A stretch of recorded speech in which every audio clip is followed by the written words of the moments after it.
Murrayfield. And it's taken 27.5 minutes for our first points, and they've gone to the Scots. Scotland 3, South Africa 0.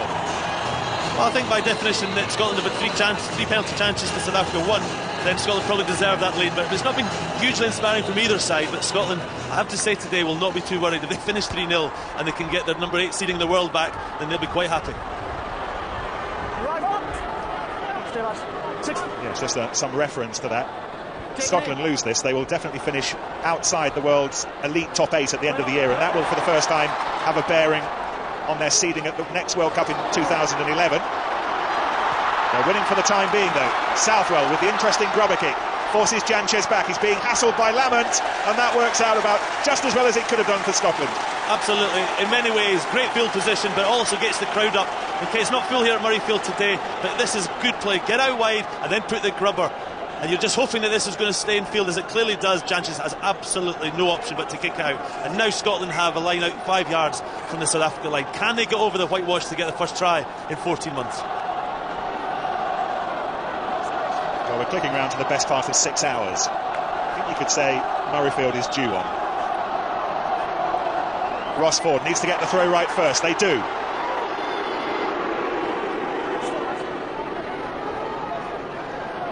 Now, they were in this position a number of times against the All Blacks a week ago, but lack of composure cost them. White line fever. Need to concentrate, get the basics right, get the body positions right, clear the ball. It's a penalty to South Africa. Was it Alan Jacobson who took the ball in? He was hanging on to it. And the opportunity goes begging. Yeah, again, it happened last week, just before the end of the first half against New Zealand. And outstanding from Lamont. A little hint that his white boots might have been on the white line, but he got away with it. Oh, that's dumb play by Hugo Southwell. That either had to go up in the air or it had to go in field, but trying to go around JP Peterson was dumb. De Villiers into the space. Tom Evans goes back. Oh, now off he goes. First time we've really seen Tom Evans this afternoon. Inside to Ali Hogg. In the blink of an eye, Evans has taken Scotland over halfway and into attack. Godman. John Barkley with the butterfingers, but he got away with it. The ball went backwards. Half an hour played. Over the top from Blair, but again, no one was chasing it. As much as there was some concern for Ricky January, he did have far too much time to deal with that ball. Go on! Stay. What an odd old game. Played for 30 minutes and all we have to show for it are 3 points. They've gone in Scotland's favour. Terrific stuff, releases De Villiers. Over halfway. Inside to Jaque. Alarm bells ringing here for Scotland. A.D. Jacobs. Jaque, one of those who helps clear the ball. Spies tripping towards the line. Back is Botha. The closest South Africa have been all match. Scotland desperate to get that muscular defence sorted out. Again, the peep of the whistle. And once again, South Africa will have the attacking scrum. I think South Africa in the last couple of minutes have been getting frustrated about how the game's going, and this is the end of it. Great hands yet again by Brian Habana. He's normally renowned for his running, but 2 examples so far. And then De Villiers here, but what we can't see from that angle, but the wide angle would have shown, look at all the green shirts that they are getting in behind when they're used to people breaking through. Jaque's there, you wondered if he had the pace on Southwell, but I tell you what, then Scotland did very well. They scrambled defence superbly. Because if this is quick ball now, then they were in trouble. We wondered if his foot was in touch. The answer was it wasn't. No, it wasn't. And then this is Tom Evans, who he's got real pace, and that's all you want. You wanted Scotland to give him the ball in some good position with a bit of freedom, and he got it there. But you know, that was a breathless bit of play there, and Tom Evans had to defend very well, like the rest of his Scottish teammates, to try and hold Springboks out.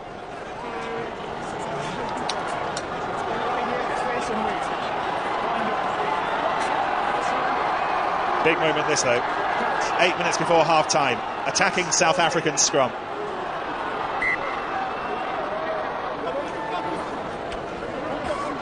Shoulder straight and around. Yeah. Tell you what, lads, let's where it went. Let's start away across. Which is a little damp. Both packs struggling to get any kind of grip at the moment. January feeds the Springbok scrum. It's good ball. Pienaar inside to Peterson. And it's a penalty to Scotland. And Skulkberger had one or two things to say. I think it's fair to say he's not overly impressed, and it's cost him 10 metres. And again, Andy, it's South Africans flying in off their feet, diving in off the deep end. And from 60 yards, where I'm sitting up in the stand, it was a clear penalty. And so I think it's more a frustration at himself for doing it, because when you're that close to the line, if South Africa could have just recycled that, there was every chance they were going to get over the line, because some of their big runners. But let's see here, Jaque Peterson takes it in, takes on Phil Godman. But look at Skulkberger now, and de Villiers straight off the ground. He's trying to clear them out, clear up. Now, you'll argue, people will argue he was trying to be positive and create quick ball, but the rules are there, you've got to remain on your feet. And look at Peter de Villiers shaking his head. He was saying to us before the match, cannot afford to give away the penalties we gave away in Cardiff. And if anything, flanked by Dick Muir on the right and Gary Gold on the left, they're giving away even more here in Edinburgh this afternoon, and it's really costing them. Very much so. I mean, as I say, if that had been recycled, I think there's every chance South Africa, with their extra weight that they've got in the backs and indeed the forwards, when you're that close to the line, it takes a very good tackle to knock somebody back.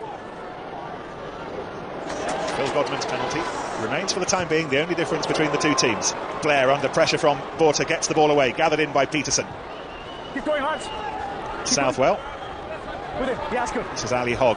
Godman. Some of Scotland's kicking has been interesting. This is Janches. What's his like? Well taken by Southwell. Off his left boot. Again, Peterson. Out in the deep. Gathers and goes. And runs straight into a Scottish wall. Scotland have got possession. They've also got the advantage. And they've got the penalty. Six is on his feet, stole it.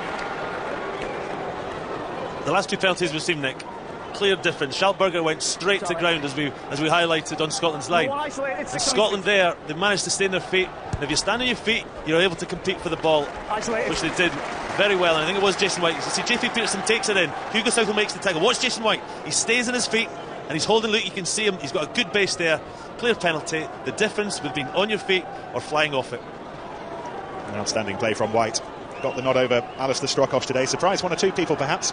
Not least Jason White. I don't think he was expecting to be starting, but there he is. And off the back of South Africa's 8th penalty of the half, Scotland again have an opportunity to try and launch something and look for that elusive try. It's been over 6 hours now. Might be a drop goal before then. Godman, has he nailed it? No. Right decision? Yeah, well, he didn't get it, so maybe not, but I think it is. You see, there's not much been on.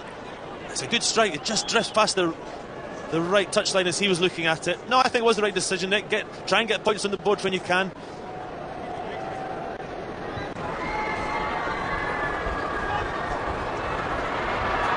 Ali Hogg again, the first point of contact as South Africa clear long. Invite Hogg to run up towards halfway.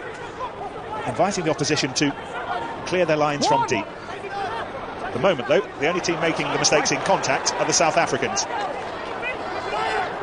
Was out. 3 minutes to half-time, 3-0 for Scotland.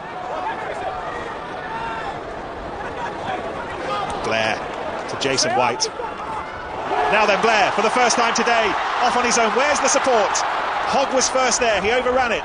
Barkley to Godman, with real threat. Godman, surely! Held up by Spies.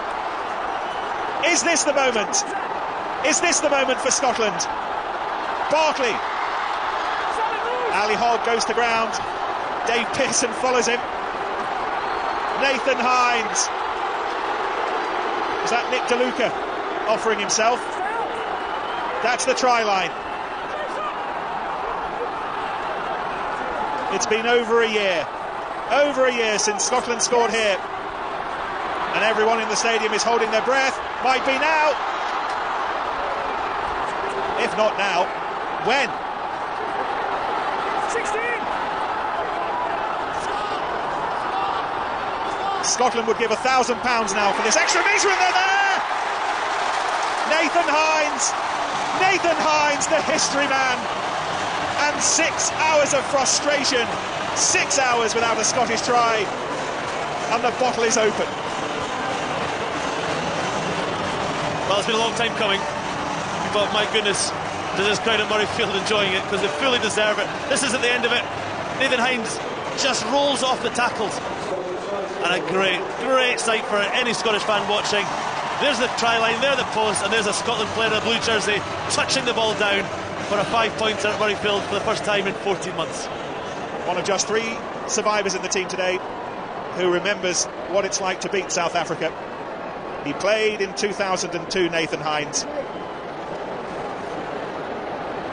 Now there is an issue here, Nick, as we see Phil Godman getting treatment. There's a conversion to be taken now, obviously after the try, and Chris Barrison is in the treatment room somewhere, and I'm just looking at this back line, and I'm not sure who the next goal kicker is going to be. This is the end. This is why there's a conversion about to happen. Nathan Hines gets around it, and Scotland's pressure's rewarded with 5 points, and it's about to come to 7.